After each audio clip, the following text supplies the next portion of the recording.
Hello, I'm Nicolina, and this is Get Crackin' Crafts, and this is my very first post. So welcome to my channel. If you are watching, and especially if you watch the whole thing, I would appreciate it if you left me a note at the end, just to let me know how I did, and really open to constructive criticism if there's anything that I could do or change that might make the videos better, or I would like to improve. So today I want to show you the Canadian Rose. This is a journal that was made by request.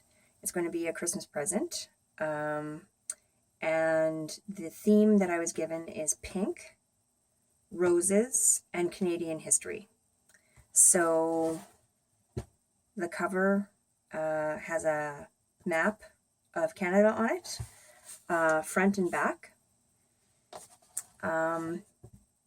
It's 8.5 by 5.5, and it's a 2-inch spine, so it's a little chunky. I always make the pages first, do the journal insides first, and then I make the cover to fit. And I'm wondering if I shouldn't switch it up and make the cover first and then make the journal to fit. I always seem to end up just keep adding stuff, and eventually I end up making these really fat journals. I don't know. It's just a thought. So it's got this seam binding closure, which makes me nervous a little bit. I don't trust the glue. I used E6000, so it's a really strong bond, so it should be okay. But I like it better when I put the eyelets through, so that's my usual way. This cover I made after watching the Scholarly Ledger course by Nick the Booksmith, which I highly recommend. It's a great course, lots of tips and tricks, and good information about materials and whatnot, so I highly recommend that. So I just want to do a quick flip through and just show you what I got. Okay. So we start off with a bold blast of pink. Most of the pages are script stamped, coffee dyed. Some of them are stenciled. Just tried to make it sort of soft and romantic feeling. I guess that seemed like the way I wanted to go with this one. I couldn't resist this. One day Canada will take over the world. Then you'll all be sorry. That made me laugh. So I've got some rose journaling cards throughout, just for the rose theme. And some abstract shapes in texture paste. And then this made me really happy. I put some washi tape on the page because I have a lot of floral washi tape, and it just looked like tape on a page. It's the same problem I run into whenever I want to use washi. I like it, I like the patterns, it makes me happy, but when I put it on the page, I just take it right off. But this time, I threw some cheesecloth over it, and boom, it was perfect, amazing. It just softened it and gave it interest, and I'm really happy with it. So I've used that a little bit throughout with different kinds of washi. So I've got a doily, and then this is some sequins, I don't know. I had a pencil case I cut up, and it's gold on one side and pink on the other, and it's just, it's kind of a lot of fun to play with, so I use that in a couple of places throughout the journal too. And this is just a journaling card with a little stitching around it. This is just a beaver. Wouldn't be a Canadian history journal without a beaver in it. And Hudson's Bay Company tag for Beaver House in London, which I thought was great. And I just fussy cut this little guy out and made him into a tuck spot, and I think he's super cute.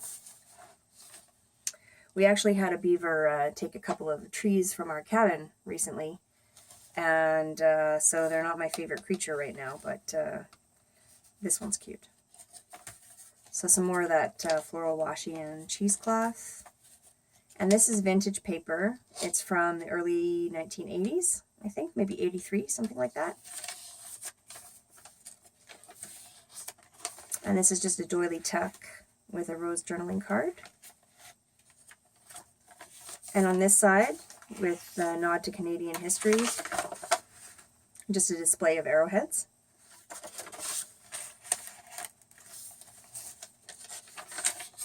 Music paper, washi and cheesecloth. Then I just did a pocket with a Tim Holtz roses and some cheesecloth. And this is something that Canadians might recognize. It's a CBC short film called The Log Driver's Waltz that used to play on TV a lot. There's a song. I won't sing it. You're welcome. And then this is a still from another Canadian short film or CBC short film called I think it's called The Scrabble Game. And that was always one of my favorites. It's about this bickering couple who play Scrabble.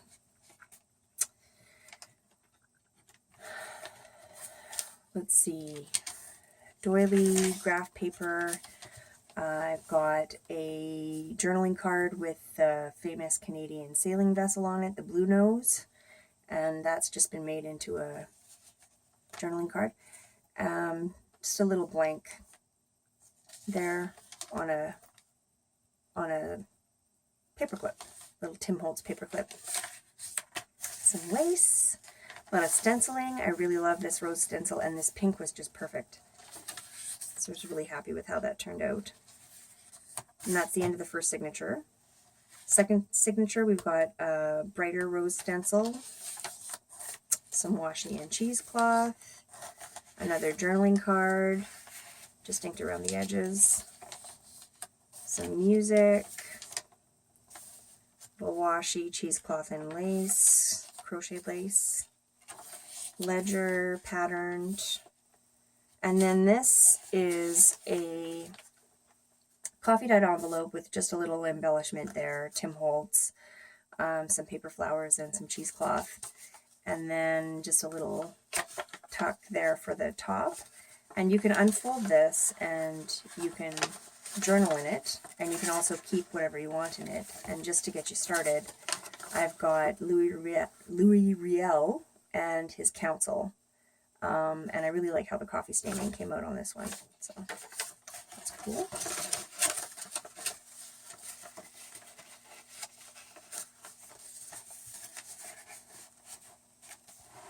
Okay, and then lately I've been spraying my paper with coffee rather than painting it, which I usually do.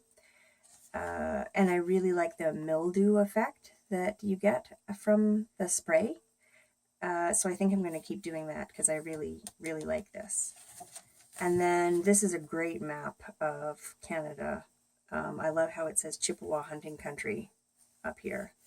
It's just a really pretty map, so I wanted to include that.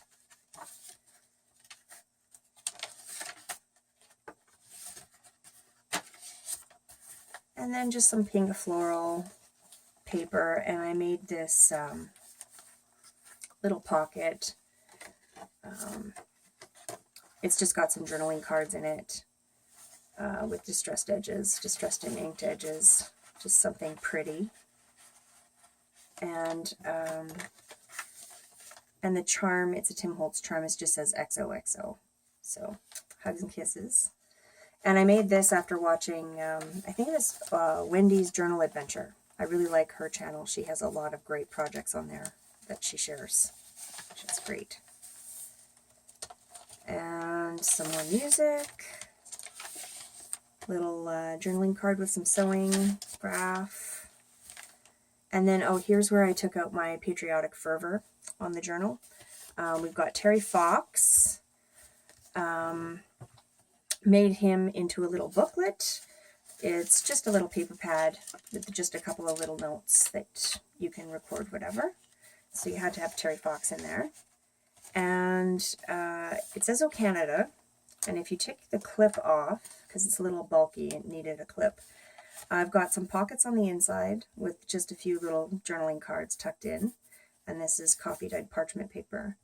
And then if you open it out, and I'll just move it so it's in frame, it says, "Oh Canada, my home and native land." And I just really like that. I think it's awesome. So really happy with that. So, and then that flips closed, and we'll just keep it closed with the little clip. So, and that's the end of the second signature.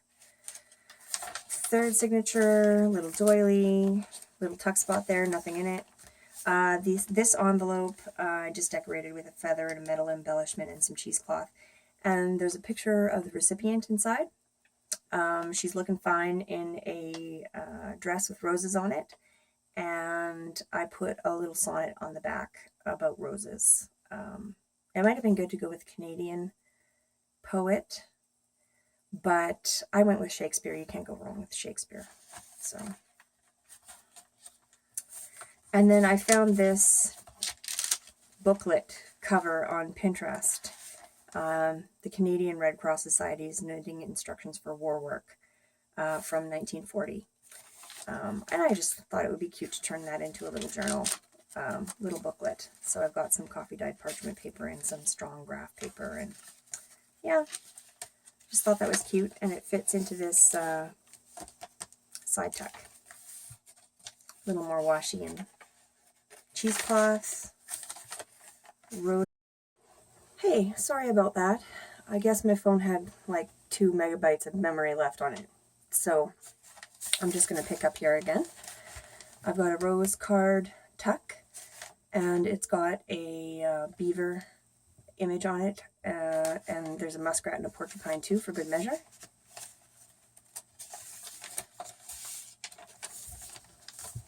And then the recipient has lived in New Brunswick and in Ontario as well as Alberta. So I included their promotional images.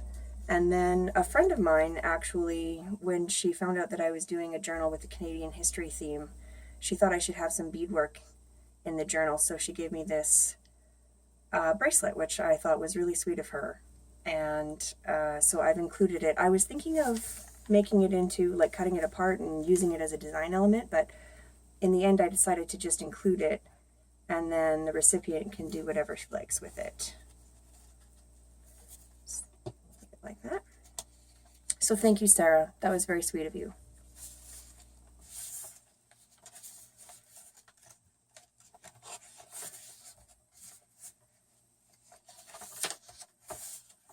Journals, or ledger paper rather. What I've got here is some journaling cards that are made from the cover of the Eaton's catalog. This one's 1903, I think. This one 1904, and this one 1913. This is the spring and summer, and these two are Christmas, and since it's a Christmas gift I thought that was appropriate. So I just distressed the edges and inked them, and then I made them into journaling cards on the back, and this one I just included a little rose. I thought was nice. So those just fit in this belly band.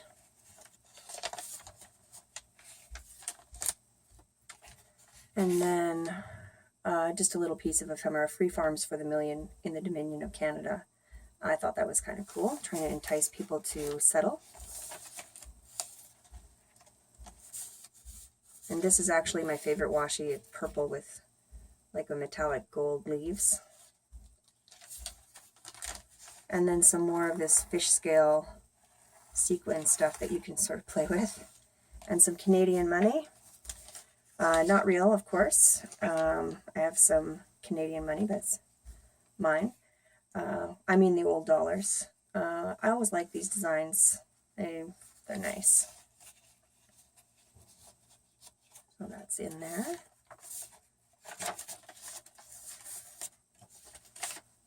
That's the end of the third signature. So this is the last signature. I've got a pocket with a little owl dude on it, and some tickets and cheesecloth and a little lace. And then these are two TV shows that were on in the, I'd say the early 80s. The Beachcombers. I remember watching the Beachcombers as a kid.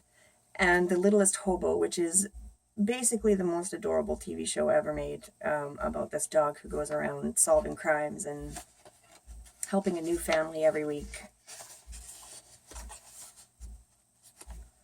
So hopefully the recipient will have fond memories of watching those when she was young. And this is just a little tuck. In it I have a picture of a soddy, or a sod house. And this one is from Alberta. So I thought that was nice. And I've turned that into a journaling card. And then the tuck itself has a little pocket. And I've got this little guy in it with some ridiculous trim on it. And dyed with coffee dyed paper. And just a little tag with a held on with a ball pin, and some Tim Holtz paper, music paper, and then here is the pocket of Canadian stereotypes. We're all either RCMP officers or lumberjacks. So I've just got these as journaling cards with some, got bent a little. Some lines on the back. And there's my favorite washi again. Really like that washi. Okay, now actually really love the way this envelope turned out. It says "To Canada, strong and free." The True North, strong and free. And when you open it up, and this one isn't folded out all the way, it's just an envelope, but it's got a coffee-stained copy of the original Hudson's Bay Company charter, which I thought was really cool for somebody who's interested in Canadian history. So that's just a little something to find.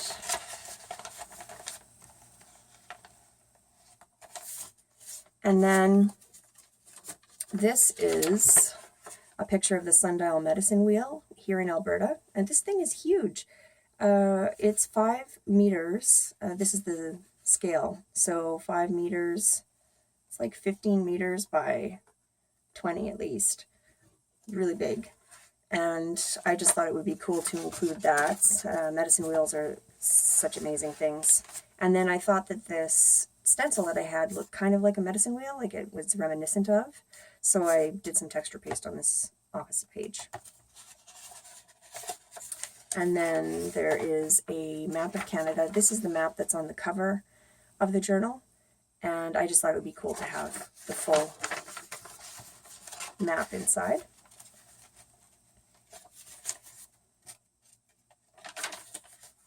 And this is just a journaling card. And I did some sewing around the flowers, but I used pink thread and it really did not show up at all, but just a little bit of detail. And then just a card on the other side of the tuck. And then here's another picture of Louis Riel. And here's an Inukshuk that I just fussy cut out and turned into a tuck for Louis. And I love the Canadian Heritage Minute that explains the purpose of the Inukshuk. And the line in it, "Now the people will know we were here." I like that line. Okay. And then this is the last page, and it's got this big ad on it for Britishers to bring their families to Canada. And it's got possibly my favorite piece of ephemera I've ever made in it. I just absolutely love this little Canadian passport. It's just a little tiny journal with just a few pages in it. I've got ledger, some heavy graph backed on patterned, and some coffee stained graph paper and some more ledger. And I just sewn it together. But I've given it a treatment so it's got this wonderful texture that's almost like a real passport. and it's just so cute. I want to keep it. But it does belong with this journal. It goes with this journal. It feels right with this journal, so it has to go. So that's the end. And if you're still watching, thanks so much for sticking with me. And again, I would love to hear any comments that you may have about how I did. And I have a couple of other projects on the go. I have a gift that I made for someone that I would like to do a video of soon, and I also have 4 journals that I'm working on by request, so hopefully I'll be posting some videos about those soon. All right, thanks for coming out, and we'll see you again soon.